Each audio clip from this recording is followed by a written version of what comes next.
The sensation of smell, also called olfaction, is carried out by the olfactory nerve, or cranial nerve 1, and it comes from specialized sensory neurons located in the roof of the nasal cavity, within the nose.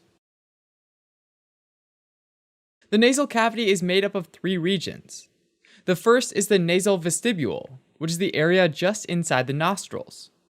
The second is the respiratory region, which is just above the nasal vestibule and is separated by three shelf-like bony structures: the superior, middle, and inferior nasal conchae. Lining the respiratory region is a layer of epithelial cells that create mucus to moisten the air and trap pathogens. The third is the olfactory region, which is at the top of the nasal cavity and is involved in smelling. Lining the olfactory region is a layer of special epithelial cells which form the olfactory epithelium. The olfactory epithelium consists of olfactory receptor cells, which are chemoreceptors that respond to molecules, called odorants. The olfactory epithelium also contains columnar epithelial cells, which support those olfactory receptor cells. Below the olfactory epithelium is a layer of connective tissue called the lamina propria. The lamina propria contains olfactory glands, or Bowman's glands, which produce nasal mucus that protects the surface of the olfactory epithelium. Below the lamina propria is the roof of the olfactory region, which is formed by the cribriform plate of the ethmoid bone. Now, if we zoom in a bit, we can see that the olfactory receptor cells are bipolar neurons, meaning that they have two projections outside the olfactory epithelium. One projection carries their dendrites to the bottom of the epithelium and gives off hair-like structures called the olfactory hairs, or cilia. These cilia protrude beyond the nasal mucosa so that they can come into contact with odorants trapped by the mucus. The other projection is an axon that joins up with axons of other receptors to form tiny olfactory nerves, collectively called cranial nerve 1. These tiny olfactory nerves pass through small openings of the cribriform plate of the ethmoid bone, called the olfactory foramina, to enter inside the olfactory bulb. The olfactory bulb contains second-order neurons in the olfactory pathway, and it sends information through the olfactory tract to the olfactory cortex in the temporal lobe. So when you inhale air in a smelly locker room, stinky odorants, say from an old sock, travel to the roof of the nasal cavity where they get trapped on the nasal mucosa and make contact with the cilia of the olfactory receptor cells. Now, within the membrane of the cilia, there are olfactory receptor proteins, called G-protein coupled receptors, and the odorants bind to them. Now, there are over 1,000 different types of olfactory receptor proteins, and each reacts most strongly to a specific odorant, but can also bind to multiple odorants.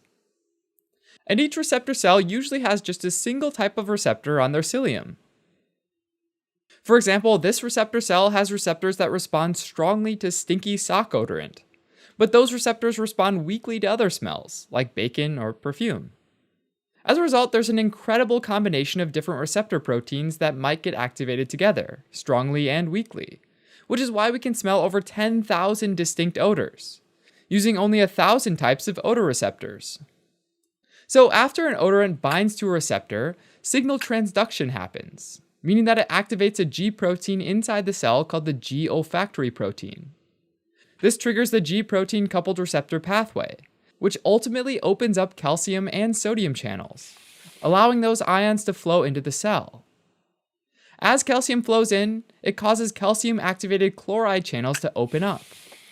Since there's a higher concentration of chloride ions inside the receptor cell relative to outside the cell, the chloride ions flow out of the cell.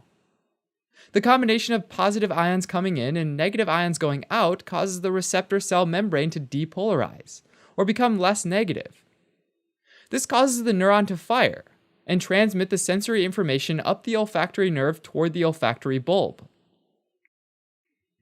Once the signal reaches the olfactory bulb, the receptor cells that make up the olfactory nerve synapse with second-order neurons called mitral cells. When activated, the receptor cells release neurotransmitters, like glutamate, which causes depolarization of the mitral cells. This signal then travels through the mitral cell axons, which form the olfactory tract. The olfactory tract splits into a lateral and medial tract. The lateral tract runs to an area deep within the ipsilateral, or same-side temporal lobe, called the piriform cortex, which is the primary center for olfaction. From there, some fibers can also go to the limbic system, which is composed of the thalamus, hippocampus, and amygdala, which are the centers for emotion and memory. And this is why certain odors can trigger emotions or memories from the past, like the smell of the ocean might remind you of family vacations to the beach. Now, the medial tract crosses over to the contralateral, or opposite side piriform cortex, and this means that smells from one olfactory receptor can reach both sides of the brain. So if you have a cold and the right nasal cavity is completely clogged, some signals can still pass to the right side of the brain from the left nasal cavity. One interesting feature of smell is that although the olfactory receptors are very sensitive, after some time of stimulation by the same odorants, they start sending fewer and fewer signals and finally lose their ability to respond to that particular smell. This is called adaptation, and with most odors, complete adaptation can result within less than a minute. This explains why when you go to a gas station, the smell of gas hits you really strongly at first. But after a few seconds, the sensation drops and reaches a point where you can't even smell it anymore. Alright, as a quick recap. When smell molecules enter the nose, they get trapped by mucus at the roof of the nasal cavity and bind to G protein coupled receptors found in the cell membrane of specialized sensory neurons, called olfactory receptors. This triggers a nerve signal which travels through the axons of the olfactory receptors to reach the olfactory bulb that sits on the cribriform plate of the ethmoid bone. From there, the signal travels through the olfactory tract to reach the piriform cortex to both temporal lobes, which are the primary centers for olfaction, as well as the limbic system where smell is associated with memory and emotions.